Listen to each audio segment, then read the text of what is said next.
Hello friends, my self सरोसेनी और मैं आपका बहुत बहुत स्वागत करती हूँ आपके अपने यूट्यूब चैनल एक्सपर्ट 2.0 क्लासेज में। तो आ जाइए सब लोग और से ज्वाइन कीजिए आज की क्लास। शुरू करते हैं आज का session chemical reaction and chemical equation के साथ। जैसा कि आपको पता है कि हम लोग कंटिन्यू केमिकल रिएक्शन और केमिकल इक्वेशन वगैरह पढ़ रहे थे, तो उसी की आज हमारी थर्ड क्लास है जिसे हम लोग आज कंटिन्यू करने वाले हैं। तो हम एक बार हमारा प्रीवियस जितना भी हमने पढ़ा उसको थोड़ा सा रिवाइज कर लेते हैं। Chemical reaction and chemical equation क्या होती है उसके बारे में। तो देखो, केमिकल इक्वेशन के बारे में हम लोगों ने पढ़ा था कि जितने भी केमिकल रिएक्शंस होती हैं उनके अंदर पाए जाने वाले एलिमेंट्स और कंपाउंड्स को जब फॉर्मूला की बेस पे लिख दिया जाता है तो उसे ही हम केमिकल इक्वेशन कहते हैं। और केमिकल जो रिएक्शन होती है वो केमिकल चेंजेस ही होते हैं, जैसे कि एकदम नए पदार्थ बनने वाले जितने भी प्रोसेस होते हैं, लकड़ी का जलना, कोयले का जलना, जो रेस्पिरेशन होता है यानी श्वसन की जो प्रक्रिया होती है, और इसके साथ ही दूध से दही का बनना, यानी जो ऑर्गेनिज्म के द्वारा जितनी भी एक्टिविटीज़ या रिएक्शन या जितने भी प्रोसेस होते हैं वो सारे के सारे केमिकल रिएक्शन के अंदर आते हैं। और उन्हीं केमिकल रिएक्शन को प्रदर्शित करने यानी शो करने के लिए केमिकल रिएक्शन बनाई गई है, केमिकल इक्वेशन बनाई गई है, ताकि केमिकल रिएक्शन में जितने भी एलिमेंट्स और कंपाउंड्स भाग लेते हैं उन्हें हम फॉर्मूला की बेस पे लिख सकें।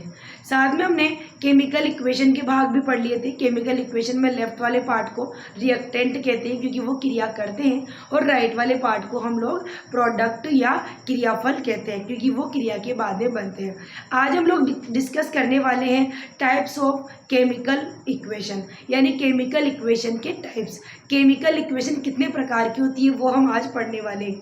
तो इसी क्रम में आगे बढ़ते हुए स्टार्ट करते हैं आज का सेशन। आ जाइए और ज्वाइन कीजिए हमारी क्लासेस, लाइक कर दीजिए, शेयर कर दीजिए और कमेंट्स करते रहिए ताकि हमें भी आपकी क्लासेस को और से बेटर बनाने में काफ़ी मदद मिल सके। और आइए शुरू करते हैं हम लोग नेक्स्ट टॉपिक के साथ, रासायनिक समीकरण के प्रकार। तो देखिए, रासायनिक समीकरण दो प्रकार की होती है। रासायनिक समीकरण दो प्रकार की होती है, यानी देखो, जो रासायनिक समीकरणें होती है इनमें बहुत सारे एलिमेंट्स पाए जाते हैं, बहुत सारे कंपाउंड्स पाए जाते हैं, रिएक्टेंट मिलकर प्रोडक्ट बनाते हैं। तो जब रिएक्टेंट मिलकर प्रोडक्ट बनाते हैं तो उनमें कई बार कुछ इक्वेशन ऐसी होती है कि रिएक्टेंट से प्रोडक्ट बनते समय उनका जो मास होता है वो चेंज हो जाता है, और कई बार मास है जो बराबर रहता है। लेकिन उन अभिक्रियाओं को हम यूँ नहीं कह सकते कि वो गलत है, बस उन्हें जो उनका मास होता है, द्रव्यमान होता है, वो कम ज़्यादा होने के अकॉर्डिंग केवल उन्हें अलग अलग टाइप से डिवाइड कर सकते हैं। तो इस बेस पर जो परमाणुओं का द्रव्यमान होता है या तत्वों का या कंपाउंड्स का द्रव्यमान होता है, उसके बेस पर जितनी भी केमिकल रिएक्शंस हैं उन्हें हमने दो भागों में बांटा है। एक तो होती है संतुलित समीकरण, एक तो होती है संतुलित समीकरण यानी बैलेंस्ड इक्वेशन, बैलेंस्ड इक्वेशन। और जो सेकंड होती है वो होती है असंतुलित या कंकाली समीकरण, असंतुलित या कंकाली समीकरण। असंतुलित को अनबैलेंस्ड या स्केलेटन इक्वेशन भी कहते हैं। यानी हमने ये देखा कि जो केमिकल रिएक्शंस होती हैं उनको केमिकल इक्वेशन की फॉर्म में लिखते हैं। तो जब हम उन्हें केमिकल इक्वेशन की फॉर्म में लिखते हैं तो बहुत सारे एलिमेंट्स, बहुत सारे कंपाउंड्स ऐसे होते हैं जिनमें रिएक्टेंट का मॉलिक्यूलर मास जो होता है वो अलग आता है, और जो प्रोडक्ट होते हैं उनका मास अलग आता है, और कई बार इक्वल भी आता है। तो इक्वल आता है और नहीं आता है, ये जो दो बेस हमारे सामने हमें तैयार मिले हैं उसके बेसिक पर हम लोगों ने केमिकल इक्वेशन को टू टाइप्स में कैटेगराइज्ड किया है। एक तो होती है बैलेंस्ड इक्वेशन और सेकंड होती है अनबैलेंस्ड इक्वेशन। तो बैलेंस और अनबैलेंस का मतलब क्या होगा? बैलेंस तो उस वाली केमिकल इक्वेशन को बोलेंगे जिसमें क्रियाकारक यानी रिएक्टेंट और प्रोडक्ट का मास बराबर होगा। अब हमें क्योंकि मास सबका याद नहीं रहता है जनरली, इसलिए हम लोग यहाँ पर संख्या भी बोल सकते हैं, यानी जो दोनों साइड के जो एलिमेंट्स होते हैं, कंपाउंड्स होते हैं लाइक रिएक्टेंट एंड प्रोडक्ट में, उनका मास या जो नंबर ऑफ एटम्स और मॉलिक्यूल्स वगैरह होते हैं वो अगर बराबर है तब तो हम उन्हें बैलेंस्ड इक्वेशन कहेंगे, और अगर वो बराबर नहीं है तो उन्हें हम अनबैलेंस्ड इक्वेशन कहते हैं। आप इसे नोट कर लें फटाफट, फिर हम लोग संतुलित इक्वेशन को डिटेल में पढ़ते हैं। चलिए स्टार्ट करते हैं नंबर 1 से। केमिकल रिएक्शन में नंबर फर्स्ट हम पढ़ेंगे बैलेंस्ड इक्वेशन। बैलेंस्ड इक्वेशन यानी संतुलित समीकरण। तो संतुलित समीकरण क्या होगी? जिसमें क्रियाकारक और उत्पादों का द्रव्यमान बराबर होगा। जैसे कि देखो, थोड़ा एग्जाम्पल से मैं आपको समझाती हूँ। C+O2 equal to CO2, Mg+O2 equal to MgO, H2O equal to H2+O2। ये देखिए, हम लोगों ने बोर्ड पर कुछ रिएक्शंस लिखी है, मतलब इक्वेशन लिखी है। इन इक्वेशन में हम लोग रिएक्टेंट और प्रोडक्ट को ध्यान से देखते हैं और खुद ये पहचानने की कोशिश करते हैं कि क्या ये जो लिखी हुई है इनका सबका जो मास है वो इक्वल है क्या या नहीं है। तो देखिए, आपको मैंने जैसा कि बताया, मास हमें सबका याद नहीं रहता एग्जाम में, तो आपको ज़्यादा मास याद रखने की कोई ज़रूरत नहीं है। बस आपको बैलेंस और अनबैलेंस निकालने के लिए केवल ये पता लगाना है कि कौन सा एलिमेंट या मॉलिक्यूल है, उसके आगे तो नंबर कितना आ रहा है, मतलब वो आगे कितने हैं और राइट साइड पे वो कितने हैं, यानी रिएक्टेंट में कितने हैं और प्रोडक्ट में कितने हैं। देखो, आप इसकी बात करें अगर H2O की, तो देखो H आगे कितना है H2, यानी रिएक्टेंट में तो हाइड्रोजन कितने हैं 2। और अगर बात करें प्रोडक्ट में, तो ये देखिए प्रोडक्ट में भी हाइड्रोजन कितने हैं 2 हैं। अगर हम बात करें ऑक्सीजन की, तो ऑक्सीजन तो रिएक्टेंट में 1 है, लेकिन इसमें कितने हैं 2। तो देखिए, इसके अंदर हाइड्रोजन बराबर है लेकिन ऑक्सीजन बराबर नहीं है, ऑक्सीजन आगे कम है और पीछे ज़्यादा है। इसी तरह हम सेकंड वाली इक्वेशन को, इस वाली को देखते हैं। तो इसमें देखिए आप कार्बन और ऑक्सीजन, कार्बन आगे ऑब्वियसली यहाँ 1 है और ये देखो पीछे भी 1 आ रहा है। और अगर बात ऑक्सीजन की करें तो ऑक्सीजन आगे 2 है और पीछे भी 2 है। तो ये देखो आप, इस वाली इक्वेशन में तो हाइड्रोजन बराबर आ रहा था लेकिन ऑक्सीजन बराबर नहीं आ रहा था, यानी हम यूँ कह सकते हैं कि ये जो पहली वाली इक्वेशन है उसमें नंबर ऑफ प्रोडक्ट और नंबर ऑफ रिएक्टेंट बराबर नहीं है, लेकिन जो सेकंड वाली इक्वेशन है उसमें नंबर ऑफ प्रोडक्ट और नंबर ऑफ रिएक्टेंट दोनों बराबर हैं। तो हम कह सकते हैं कि जिसमें बराबर है वो तो होगी बैलेंस्ड इक्वेशन यानी संतुलित समीकरण। लेकिन जिसमें बराबर नहीं है, जैसे कि देखो इसमें बराबर नहीं है, इसमें भी बराबर नहीं आएगा। देखो आप इसमें देख लो, Mg और O। Mg देखिए यहाँ पर 1 आ रहा है और ऑक्सीजन अपन देखें यहाँ पर 2 आ रहा है, लेकिन पीछे अगर अपन देखें तो दोनों ही 1 है। तो इसमें भी बराबर नहीं है, इसमें भी बराबर नहीं है, लेकिन इसमें बराबर है। तो जिसमें बराबर होगा वो तो होगी बैलेंस इक्वेशन, और जिसमें बराबर नहीं होगी वो होगी स्केलेटन या अनबैलेंस्ड इक्वेशन। तो अपन डेफिनेशन से स्टार्ट करते हैं और फिर एग्जाम्पल लिखते हैं। यानी हमें बैलेंस और अनबैलेंस को पहचानने के लिए कुछ नहीं करना, बस सिंपल आप ये देख लेंगे कि लेफ्ट और राइट साइड पर उसके जो एलिमेंट्स या कंपाउंड्स आ रहे हैं उसमें सभी तत्वों का अलग अलग नंबर चेक कर लें आप कि आगे वो कितना आ रहा है, लेफ्ट साइड पर रिएक्टेंट में कितना आ रहा है और राइट साइड पर वो कितना आ रहा है, बस उनको टोटल काउंट कर लें और कंपेयर करके देख लें। अगर वो दोनों साइड पर बराबर है, नंबर ऑफ एलिमेंट्स बराबर आ रहे हैं, देन डेफिनेटली वो बैलेंस्ड इक्वेशन होगी। लेकिन अगर वो बोथ साइड अलग अलग है तो वो अनबैलेंस्ड या स्केलेटन इक्वेशन होगी। चलिए डेफिनेशन से शुरू करते हैं। ऐसी रासायनिक समीकरण, ऐसी रासायनिक समीकरण जिसमें क्रियाकारकों मतलब रिएक्टेंट, क्रियाकारकों व उत्पादों को क्रियाफल भी बोलते हैं और प्रोडक्ट भी बोलते हैं। ठीक है, प्रोडक्ट इंग्लिश में कहते हैं, हिंदी में क्रियाफल कह सकते हैं और उत्पाद कह सकते हैं। तो ऐसी रासायनिक समीकरण जिसमें क्रियाकारकों व उत्पादों का द्रव्यमान आप यहाँ पर संख्या भी लिख सकते हैं, क्योंकि जैसा कि मैंने आपको बताया सभी एलिमेंट्स का द्रव्यमान याद रखना बहुत मुश्किल काम है, क्योंकि पूरे 118 एलिमेंट्स हैं और उनका आपको हमेशा याद ना भी हो तो चेक करने के लिए आप इनकी नंबर से भी इनको चेक कर सकते हैं। तो द्रव्यमान या संख्या बराबर हो या बराबर होती है उसे संतुलित समीकरण कहते हैं।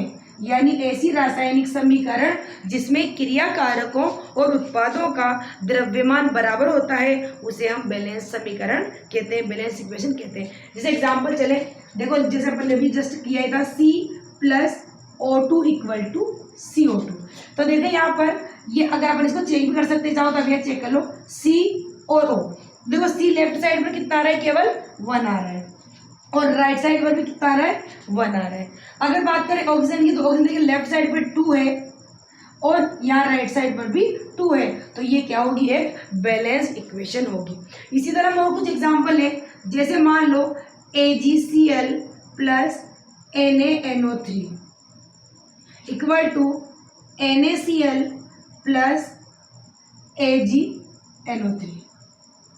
देखो आप इस इक्वेशन को देखो, इस इक्वेशन की बहुत साइड्स पे आप चेक कर सकते हैं, लाइक AgCl Na N और O, Na और ये देखो इतने सारे आपको एलिमेंट्स दे रखे हैं, हम इनको चेक कर लेते हैं।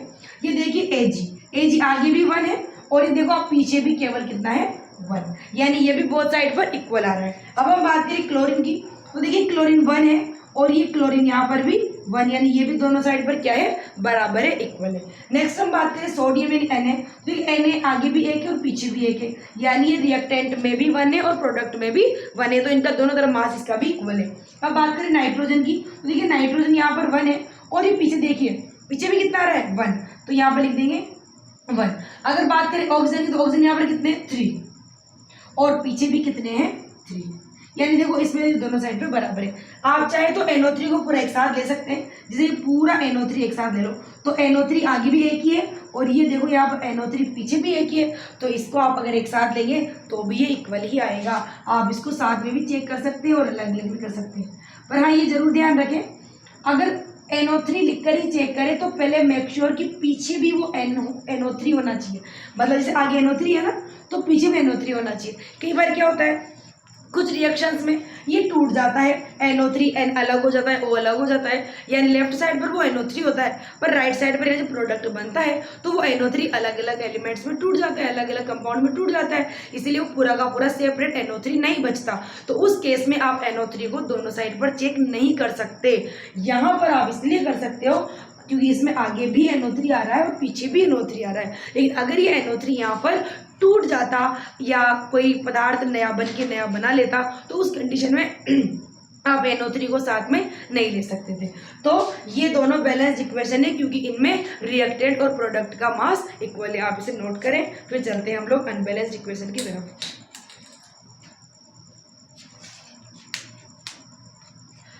चलिए अब हम चलते हैं सेकंड अनबैलेंस्ड इक्वेशन की तरफ।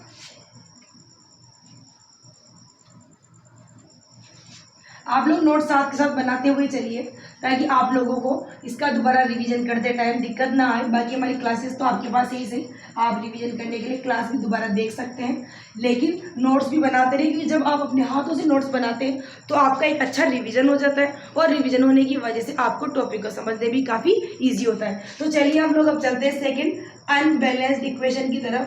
अनबैलेंस्ड इक्वेशन, इसको स्केलेटन इक्वेशन भी कहते हैं, असंतुलित समीकरण, असंतुलित समीकरण। चलिए इसकी डेफिनेशन देखते हैं। यानी इसमें क्या होगा, ये जस्ट उसकी अपोजिट होगी, ऐसी समीकरण जिसके अंदर क्रिया कारक और उत्पादों का द्रव्यमान बराबर नहीं होगा यानी अलग अलग होगा, उसे क्या कहेंगे, असंतुलित या कंकाली समीकरण। तो डेफिनेशन लिख लेते हैं, ऐसी रासायनिक समीकरण, ऐसी रासायनिक समीकरण जिसमें क्रिया कारकों व उत्पादों यानी रिएक्टेंट और प्रोडक्ट, क्रियाकारों व उत्पादों का द्रव्यमान बराबर नहीं होता, यही लिख लो, अलग अलग होता है, बराबर नहीं होता, उसे असंतुलित या कंकाली यानी अनबैलेंस्ड और स्केलेटन समीकरण कहते हैं। यानी ऐसी जितनी भी समीकरण हैं जिनमें रिएक्टेंट और प्रोडक्ट अलग अलग हैं, वो सारे के सारे इसके एग्जाम्पल होंगे। जैसे कि हम शुरू करते हैं, लाइक हमने जो अभी बोर्ड पर लिखे थे हम उनको भी लिख सकते हैं। तो देखिए आप, जैसे Mg plus O2 equal to Mg, देखो ये एक अनबैलेंस्ड इक्वेशन है। क्यों है ये अनबैलेंस्ड इक्वेशन? क्योंकि यहाँ पर आप देखें, एक तो Mg है और एक O है। देखो आप चेक करो कुछ, जब आप कुछ चेक करेंगे तो आपको प्रैक्टिस, अब रटना कुछ नहीं है। अगर आप इसे रटोगे तो आपको कैसे समझ में आएगा कि ये अनबैलेंस्ड क्यों है, वो पहले जो अपने लिखी थी वो बैलेंस क्यों है। आप जब इसको प्रैक्टिस करेंगे, खुद से काउंट करेंगे, अगर आपको मास याद है तो आप मास निकाल सकते हैं, वरना सबसे बेटर तरीका होता है आप इनके नंबर्स चेक कर लें। आप नंबर्स चेक कर लेंगे तो आपको पता चल जाएगा कि आगे तो नंबर ऑफ रिएक्टेंट कितने आ रहे हैं और पीछे नंबर ऑफ प्रोडक्ट कितने आ रहे हैं। अगर वो इक्वल है देन डेफिनेटली वो एक बैलेंस्ड इक्वेशन होगी, और अगर बराबर नहीं है तो वो एक अनबैलेंस्ड या स्केलेटन इक्वेशन होगी। चलो अपन देखते हैं। Mg आ रहा है हमारे पास यहाँ 1, और ये देखिए पीछे पे आ रहा है 1। ऑक्सीजन की बात करें, ऑक्सीजन पीछे आ रहे हैं, सॉरी आगे आ रहे हैं 2 और पीछे केवल 1। तो देखिए इसमें रिएक्टेंट और प्रोडक्ट का जो मास है वो इक्वल नहीं है, इसीलिए ये एक अनबैलेंस्ड इक्वेशन होगी। इसी तरह आप कुछ और भी ले सकते हैं। देखिए जैसे FeSO4 equal to Fe2O3 plus SO2 plus SO3। अब देखो इसमें आप चेक कर लो, आपके पास एक यहीं पर कर ले चाहे तो, एक तो आपके पास Fe है, एक आपके पास S है, एक आपके पास O है। देखो इसमें SO4 है, पीछे SO4 नहीं आ रहा, तो ऑब्वियसली आप किसी भी कंडीशन को यूज करो, लेकिन आप इसको साथ में नहीं लिख सकते। आपको S और O अलग अलग ही लेने पड़ेंगे, क्योंकि यहाँ पर SO4 जो है वो देखिए एक ऑक्सीजन इसमें से अलग होगी, यहाँ पर SO2 के रूप में हो गया, या SO3 हो गया, यानी इसका ब्रेकडाउन हो गया अलग अलग गैसों की फॉर्म में। इसीलिए आप इसे जब चेक करेंगे तो आप इसे S और O को अलग अलग ही चेक करें। तो देखिए आप चेक करो, इसको चेक करते हैं। Fe आ रहा है हमारे पास 1, और Fe हमारे पास देखिए पीछे कितना है 2, देखो Fe2 नीचे 2 लग रहा है, तो ये कितने हो गए 2 हो गए। अब हम बात करें S की, S आगे ओनली 1 ही है, और पीछे हम बात करें यहाँ पर तो यानी 1 ये यहाँ पर है और ये 1 यहाँ पर, यानी 1 और 1 कितने हो गए 2 हो गए। तो सल्फर की हम बात करें, सल्फर आगे केवल 1 है, जबकि पीछे कितने हैं ये 2 है। अब हम बात करें ऑक्सीजन की, तो ऑक्सीजन आगे 4 है और पीछे हम बात करें तो 3 तो ये है, 2 ये है, तो देखो 3 और 2 हो गया 5, 5 और 3 हो जाएगा 8, यानी पीछे कितना है 8। तो यहाँ पर अगर हम बात करें Fe भी बराबर नहीं आ रहा, S भी बराबर नहीं आ रहा, O भी बराबर नहीं आ रहा, सारे बराबर नहीं आ रहे। वैसे भी अगर और बराबर होते भी, बस केवल एक बराबर नहीं होता, तब भी ये एक अनबैलेंस्ड इक्वेशन ही होती। जैसे इस वाले में देखो Mg तो इक्वल आ रहे हैं, Mg देखिए यहाँ पर दोनों तरफ बराबर आ रहे हैं, लेकिन ऑक्सीजन बराबर नहीं है, यानी केवल एक एलिमेंट भी अगर नंबर में या मास में अलग अलग है, बराबर नहीं है, तब भी वो क्या होगी, अनबैलेंस्ड इक्वेशन होगी। आप इसे नोट करें, उसके बाद हम लोग चलते हैं नेक्स्ट टॉपिक की तरफ।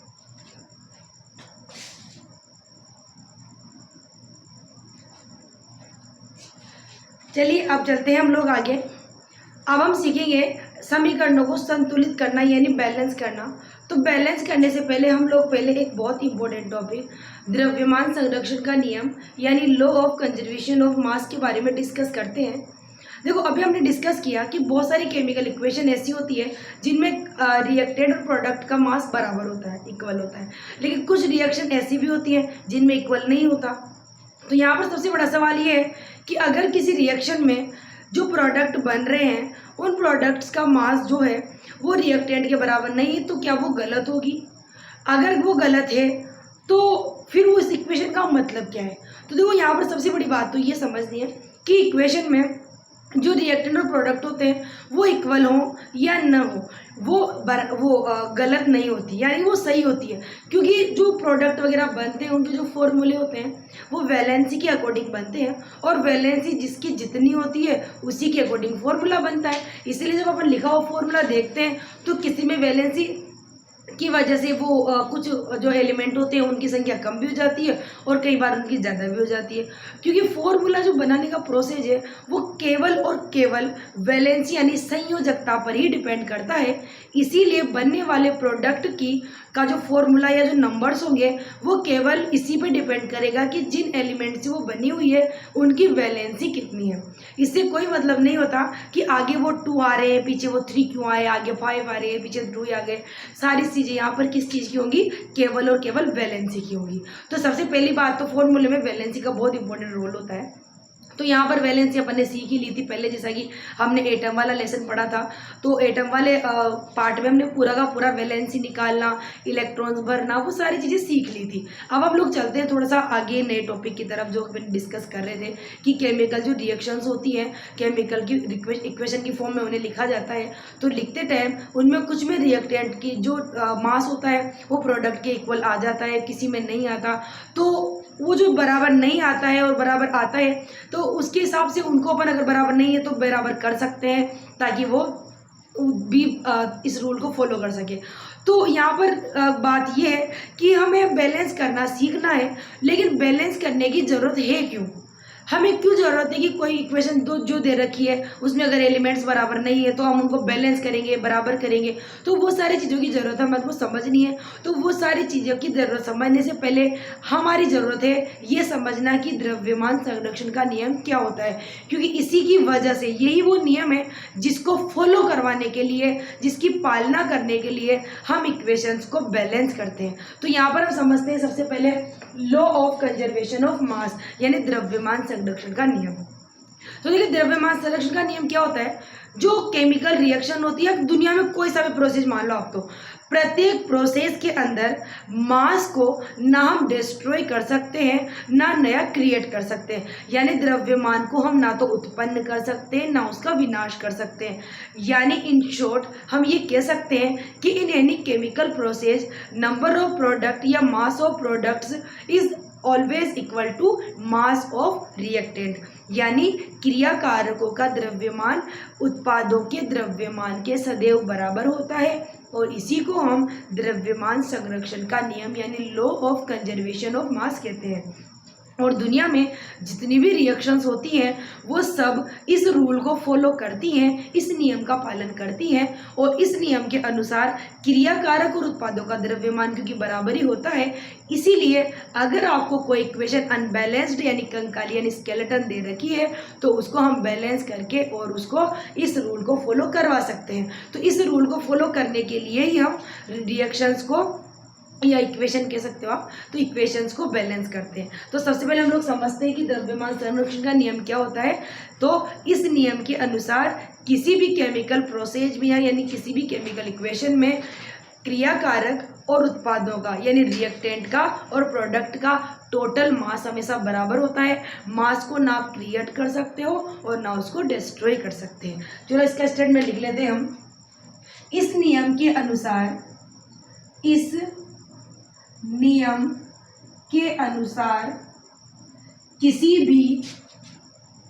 भी रासायनिक अभिक्रिया में, किसी भी रासायनिक अभिक्रिया में द्रव्यमान मतलब मास लिख सकते हैं, मास, द्रव्यमान को न तो उत्पन्न किया जा सकता है, उत्पन्न डाल देंगे क्रिएट, न तो उत्पन्न किया जा सकता है और न ही इसका विनाश किया जा सकता है, और न ही इसका विनाश यानी डिस्ट्रॉय, और न ही इसे डिस्ट्रॉय किया जा सकता है, अर्थात प्रत्येक रासायनिक अभिक्रिया में, अर्थात प्रत्येक रासायनिक अभिक्रिया में क्रियाकारकों यानी रिएक्टेंट, क्रियाकारकों व उत्पादों यानी प्रोडक्ट,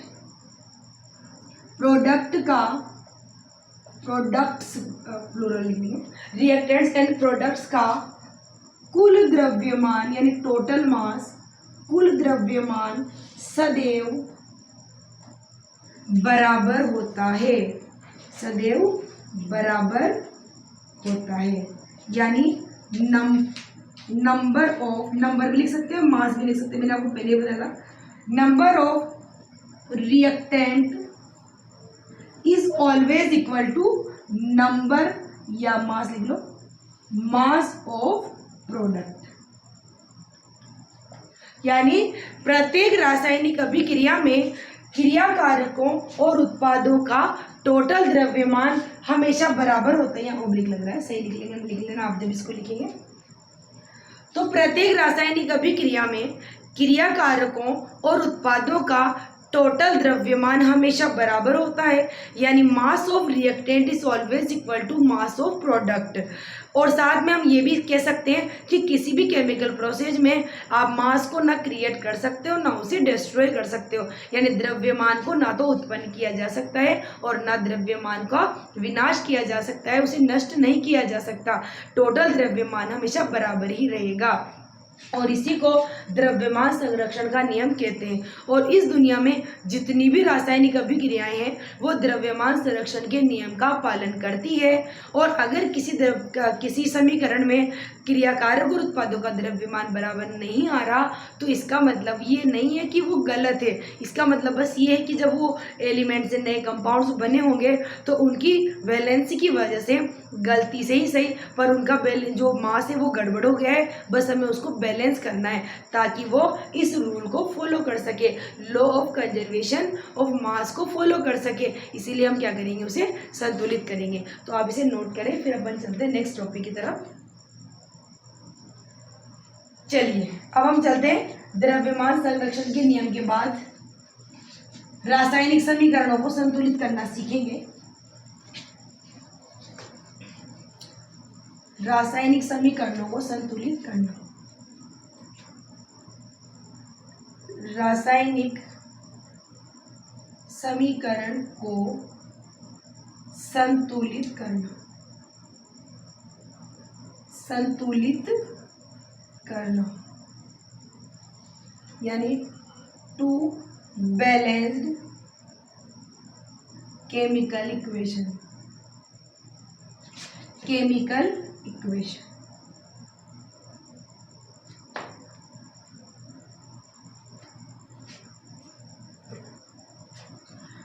तो बैलेंस करना सीखने से पहले हमें समझ लेते हैं कि कौन से मेथड से इसे हम बैलेंस करेंगे। तो देखिए इसकी विधि का नाम लिख लें आप सबसे पहले। तो विधि यानी बैलेंस तो करेंगे पर कौन सी विधि से, यानी कौन से मेथड से करेंगे। तो देखो इसके मेथड का नाम है hit and trial method, hit and trial method. इसको हिंदी में अनुमान विधि भी कहते हैं। बाकी आप चाहे तो हिंदी में भी डायरेक्ट हिट एंड ट्रायल विधि याद रख सकते हैं। बाकी इसका अगर ट्रांसलेट करें तो इसका मतलब होता है अनुमान विधि। देखो नाम से पता चल रहा है अनुमान, यानी आपको केवल गैस करना है, अनुमान लगाना है। यानी जब भी आपको कोई इक्वेशन दे रखी है और आपको ये बताना हो कि वो बैलेंस है कि नहीं है तो आप क्या करेंगे, उसमें जो भी एटम्स वगैरह एलिमेंट्स वगैरह दे रखे हैं उनको चेक कर लेंगे और चेक करने के बाद ये देख लेंगे कि कम से कम मिनिमम वो कौन सी डिजिट हो सकती है जिससे मल्टीप्लाई करने पर दोनों तरफ रिएक्टेंट और प्रोडक्ट बराबर हो जाएंगे। यानी हम वो मिनिमम अमाउंट या वो मिनिमम डिजिट चुनते हैं जिससे मल्टीप्लाई करने पर हमारी इक्वेशन बैलेंस हो जाए। तो अनुमान लगाना पड़ता है, मतलब अंदाज़ा लगाया जाता है कि कम से कम हम 2 से करें, 3 से करें, 4 से करें, यानी वो मिनिमम डिजिट कौन सी होगी जिससे हम इसको मल्टीप्लाई कर दें और बोथ साइड पे रिएक्टेंट एंड प्रोडक्ट इक्वल हो जाए। तो इसमें अनुमान अंदाज़ा लगाया जाता है, इसीलिए इसको हिंदी में अनुमान विधि भी कहते हैं। बाकी इसका नाम हिट एंड ट्रायल विधि ही है। यानी इसमें हम क्या करते हैं, ये आप ध्यान रखिए, चाहे तो आप यहाँ नोट कर लें, न्यूनतम पूर्णांक यानी मिनिमम डिजिट से करेंगे, मिनिमम डिजिट से गुणा करके समीकरण को संतुलित करते हैं। यानी सबसे छोटी डिजिट चुनेंगे हम, जितनी मिनिमम से मिनिमम डिजिट हो सकेगी उसको सेलेक्ट करेंगे। भाई अगर 2 से भी हो रही है, 4 से भी हो रही है, 6 से भी हो रही है, तो हम क्या करेंगे, 2 से करेंगे। यानी सबसे छोटे न्यूनतम पूर्णांक को लेकर और हम जो इक्वेशन दे रखी होगी उसमें जो वाला एलिमेंट कम होगा उसको उस मिनिमम डिजिट से इंटू कर देंगे और उसको दोबारा से लिख के चेक करके और उसको बराबर कर देंगे।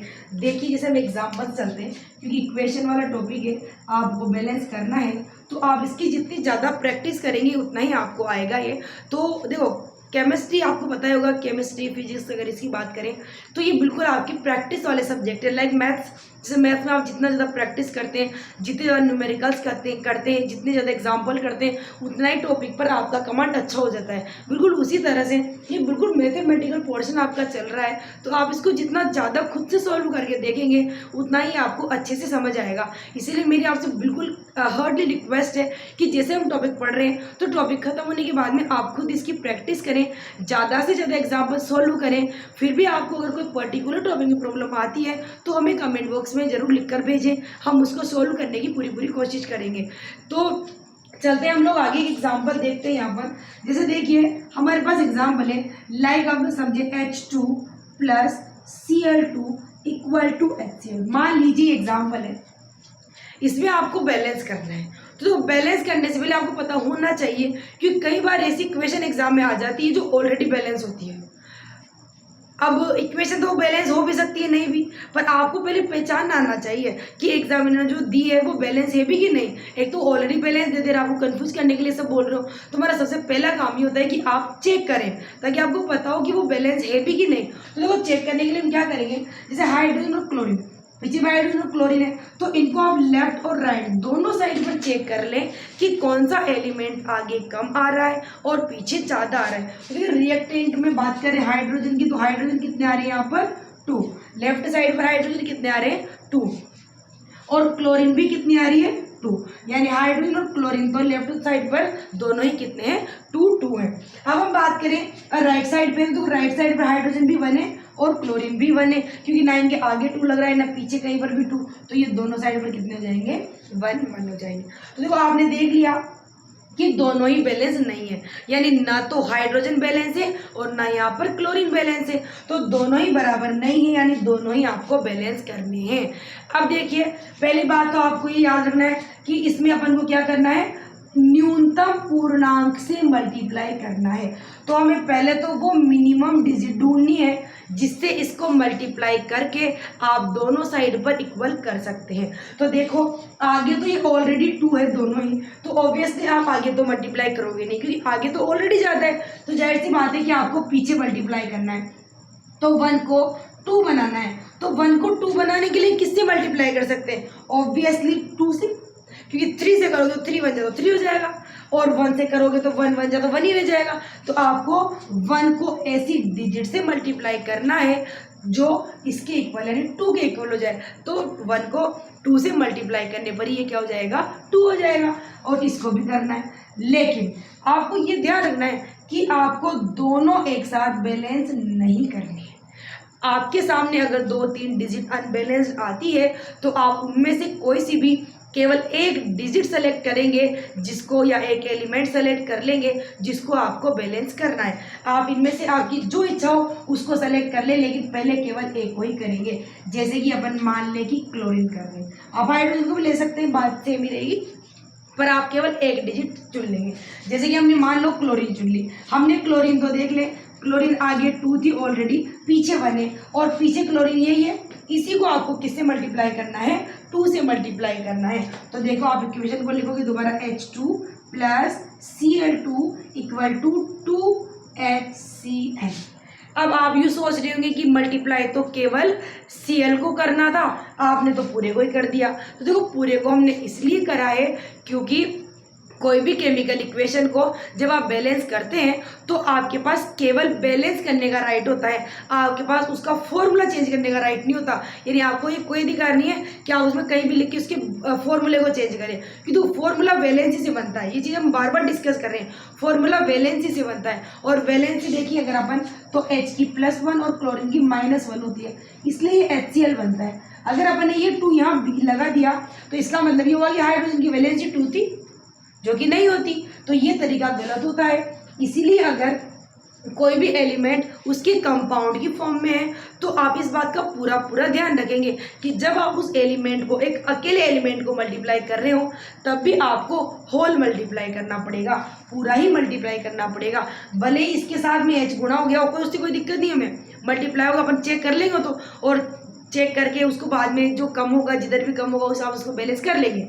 लेकिन हमारा पहला काम क्या है, आप उस पूरे कंपाउंड को ही मल्टीप्लाई करोगे जिसके साथ वाला एलिमेंट आपको बैलेंस करना है। जैसे कि आपको बैलेंस तो क्लोरीन करनी है, लेकिन क्लोरीन यहाँ अकेली थोड़ी है, ये तो पूरा HCl की फॉर्म में आ रहा है, आगे जरूर अकेली है पर पीछे अकेली थोड़ी है, HCl की फॉर्म में। तो पूरा HCl ही आपको किससे मल्टीप्लाई करना पड़ेगा, 2 से मल्टीप्लाई करना पड़ेगा। तो आपने मल्टीप्लाई तो कर लिया, अब अपन रीचेक कर लेते हैं, देखिए बराबर हो गए कि दोनों साइड या नहीं हुए, क्योंकि अगर ये बराबर नहीं हुए तो आपको बराबर करना पड़ेगा दोबारा से। तो देखते हैं इसको अपन। तो देखिए H हमारे पास 2 है, तो यहाँ पर भी ये 2 आ गया, और क्लोरीन आगे 2 थी तो ये हमने क्लोरीन भी 2 लिख ली। तो आगे वाला पार्ट हमने कर लिया, रिएक्टेंट दोनों तरफ H और Cl दोनों 2 है। बात हम करें रिएक्टेंट और सॉरी प्रोडक्ट की, तो प्रोडक्ट देखो H यहाँ पर ये 1 है, बट ये इससे 2 से देखो ये होल मल्टीप्लाई हो गया। अब जैसा कि मैंने अभी बताया होल मल्टीप्लाई हुआ, और होल मल्टीप्लाई का मतलब क्या है कि ये 2 H से भी मल्टीप्लाई है और Cl से भी मल्टीप्लाई है। इसलिए अब H, ये देखो यहाँ H 1 है और ये Cl भी 1 है, तो ये 1 2 से मल्टीप्लाई हो गया, तो H कितना हो गया आगे 2। इसी तरह ये क्लोरीन भी देखो कुछ नहीं होता, इसका मतलब मल्टीप्लाई में 1 होता है, 0 नहीं होता। 0 तो प्लस माइनस में होता है, मल्टीप्लाई में और डिवाइड में अगर कुछ नहीं होता तो हम वहाँ पर क्या मान के चलते हैं, 1 मान के चलते हैं, क्योंकि मैथ्स में हम 1 को कभी लिखते भी नहीं है। तो यहाँ पर ये Cl 1 है और अब ये भी तो 2 से मल्टीप्लाई हो गया, तो ये कितना हो जाएगा 2। तो आप अगर देखें तो ये देखो H भी दोनों तरफ 2 हो गया और Cl भी 2 हो गया, तो ये इक्वेशन क्या होगी, बैलेंस्ड होगी। इक्वेशन क्या होगी, अब ये बैलेंस्ड होगी।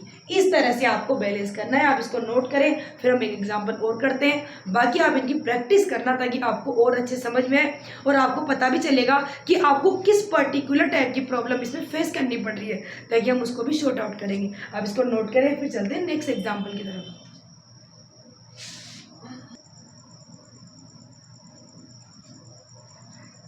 चलिए अब हम चलते हैं नेक्स्ट एग्जाम्पल की और, एक एग्जाम्पल और करते हैं हम लोग।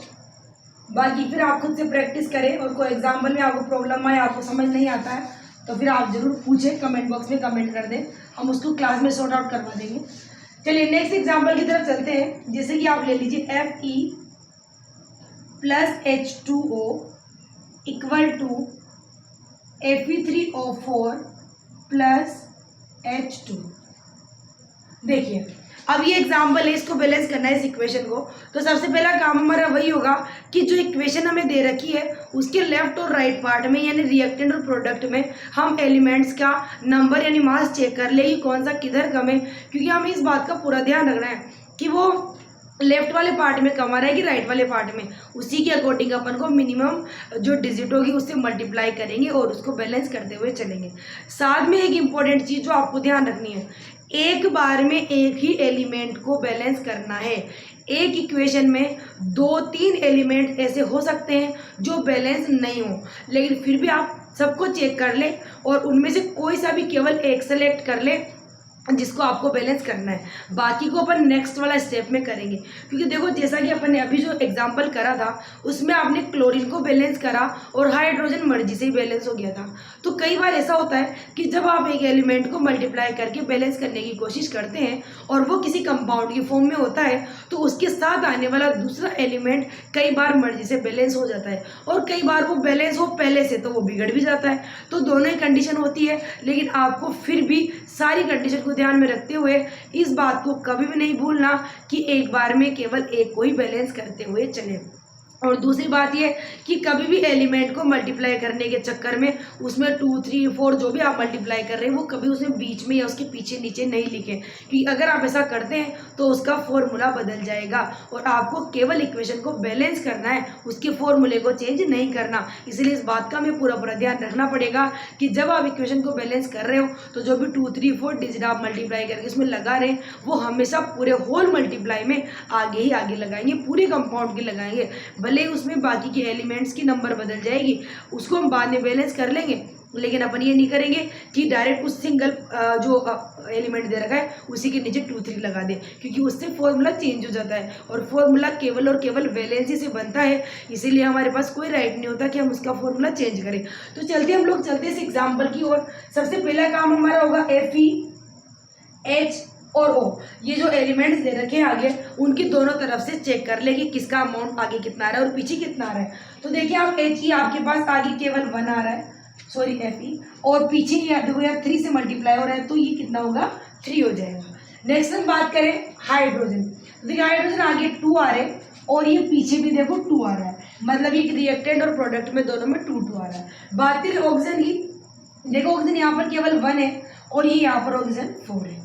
तो आप देखिए इसमें हाइड्रोजन तो ऑलरेडी बैलेंस है हमारे पास, लेकिन ये एक तो ये बैलेंस नहीं और एक ये बैलेंस नहीं है। तो हमारे पास दो ऐसे एलिमेंट्स हैं जो कि रिएक्टेंट और प्रोडक्ट में अलग अलग है, आपको बैलेंस करने हैं। तो आप पहले ये श्योर कर लें कि इनमें से आपको कौन सा वाला बैलेंस करना है। आप किसी को भी कर सकते हैं, आप चाहे तो हम इसको कर लें, आप चाहे तो हम इसको कर लें, किसी को भी लो। चलिए हम ऑक्सीजन को कर लेते हैं। तो देखो इसको करेंगे तो ये पीछे यानी ये प्रोडक्ट में तो ऑलरेडी जाता है, तो आपको मल्टीप्लाई कहाँ करना पड़ेगा, रिएक्टेंट में, क्योंकि रिएक्टेंट में कम है। आप देखिए रिएक्टेंट में यहाँ केवल 1 है, यानी क्रियाकारकों में ये 1 है और पीछे ये 4 है, तो 1 को किससे मल्टीप्लाई करेंगे आप, 4 से। भाई देखो मिनिमम अमाउंट लेने का मतलब ये नहीं है कि आप मिनिमम 4 से छोटा 3 होता है तो 3 से मल्टीप्लाई करते हैं, तो इससे भी छोटा 2 होता है।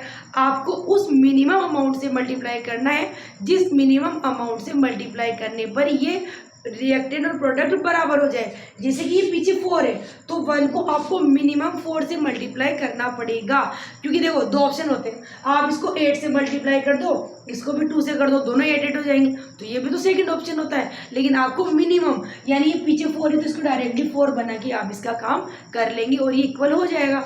तो देखो आगे वाला यानी जो रिएक्टेंट में ऑक्सीजन थी उसको आपने 4 से मल्टीप्लाई किया, तो आप समझो रिएक्टेंट आगे वाला होता है यानी ऑक्सीजन वाला पद ये है, तो इसको करेंगे हम 4 से मल्टीप्लाई। तो देखिए इसको दोबारा लिखे Fe प्लस ये 4 से मल्टीप्लाई कर दिया हमने, 4H2O equal to Fe3O4 plus H2। तो देखो आप ये हमने यहाँ पर कर दिया 4 से मल्टीप्लाई। जैसा कि मैंने बताया था कि आपको कभी भी बीच में या इसके नीचे इस तरह सफिक्स में इस तरह से हमें मल्टीप्लाई नहीं करना, पूरा का पूरा कंपाउंड आपको होल मल्टीप्लाई करना है, जैसा कि हमने यहाँ पर 4 से कर दिया।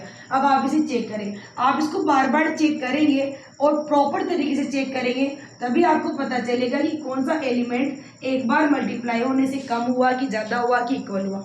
तो देखो Fe यहाँ पर ये 1 था, अभी भी 1 ही है, ये पहले भी 3 था, अभी भी ये 3 है।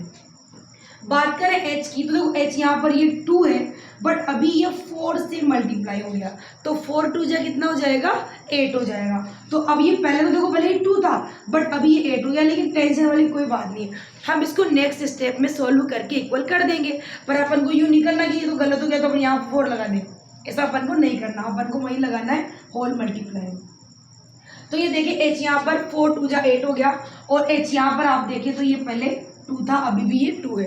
अब हम बात करें ऑक्सीजन की, तो देखो ऑक्सीजन यहाँ पर केवल 1 है, 1 है, लेकिन अभी 4 से मल्टीप्लाई हो गई तो 4 बन जा 4, तो ऑक्सीजन भी कितनी आ जाएगी 4, और ऑक्सीजन देखो पहले ऑलरेडी 4 थी। तो अब आप इस इक्वेशन को देखें, पहले केवल हाइड्रोजन बैलेंस था, अब केवल ऑक्सीजन बैलेंस है, बाकी के दो अभी बैलेंस नहीं है।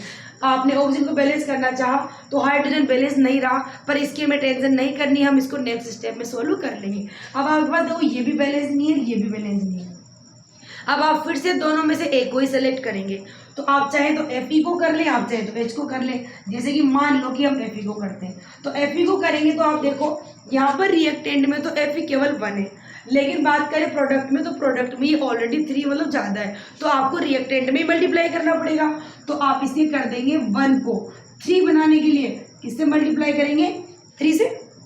ऑब्वियसली 3 1 जा 3 हो जाएगा, तो पीछे तो 3 था ही सही, 1 को 3 से मल्टीप्लाई करेंगे तो Fe आगे भी 3 हो जाएगा। तो ये देखो आगे Fe यहीं पर है, तो इसको कर देंगे 3 से मल्टीप्लाई, तो इसके लिए अपन दोबारा लिखेंगे 3Fe plus 4H2O equal to Fe3O4 plus H2।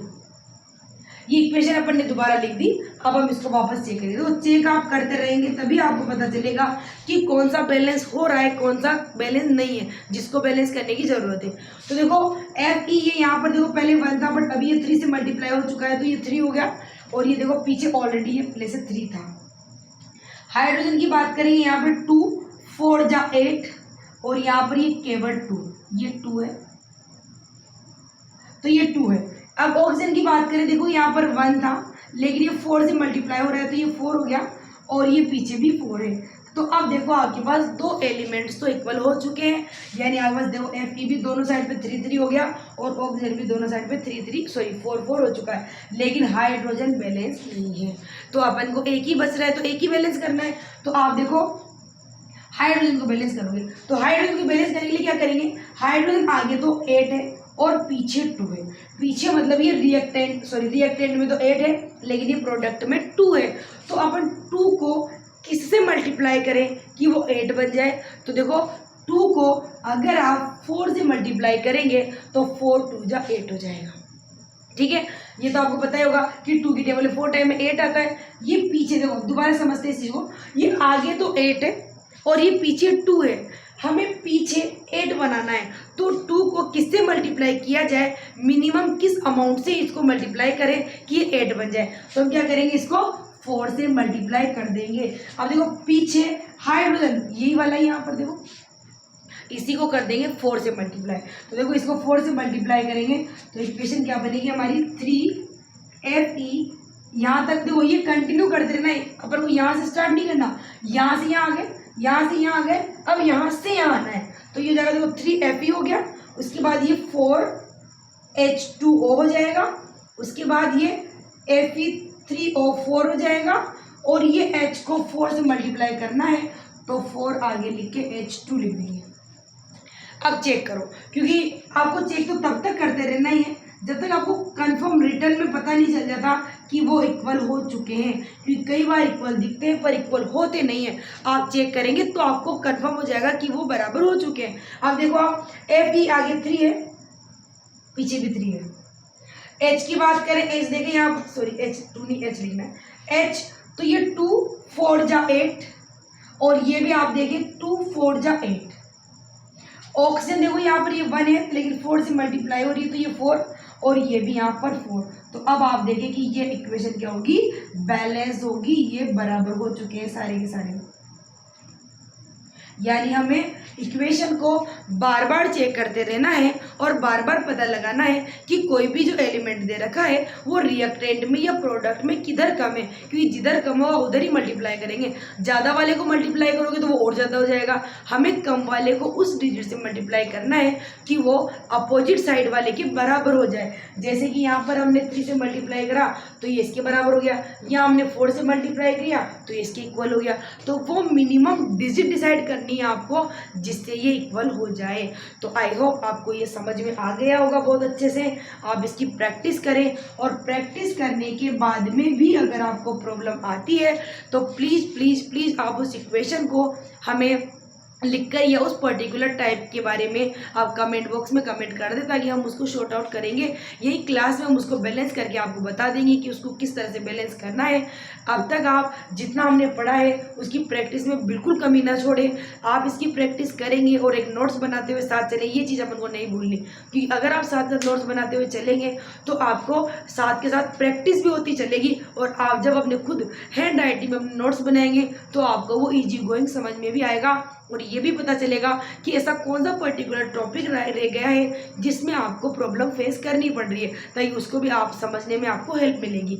हम आपको उसको पर्टिकुलर क्लास अलग से उन टॉपिक्स की लेकर और एक्सप्लेन करने की पूरी कोशिश करेंगे। इसीलिए आप क्लास को अटेंड करें, प्रैक्टिस करें, अपने हैंड में एक नोट्स बनाएं, और जो भी प्रॉब्लम हो, उनकी जो भी दिक्कत है आपको उस टॉपिक से रिलेटेड, तो उसे आप कमेंट बॉक्स में कमेंट करें। तब तक अपना ध्यान रखें, सेफ रहें, खुश रहें, हमारी क्लासेस को रेगुलर अटेंड करते रहें। साथ में हमारे चैनल को अगर आपने अब तक सब्सक्राइब नहीं किया है तो सब्सक्राइब करें और बेल आइकन को प्रेस करना न भूलें, ताकि आपको आने वाली क्लासेस का नोटिफिकेशन मिलता रहे। तब तक के लिए सी यू, टेक केयर, बाय, ध्यान रखना अपना।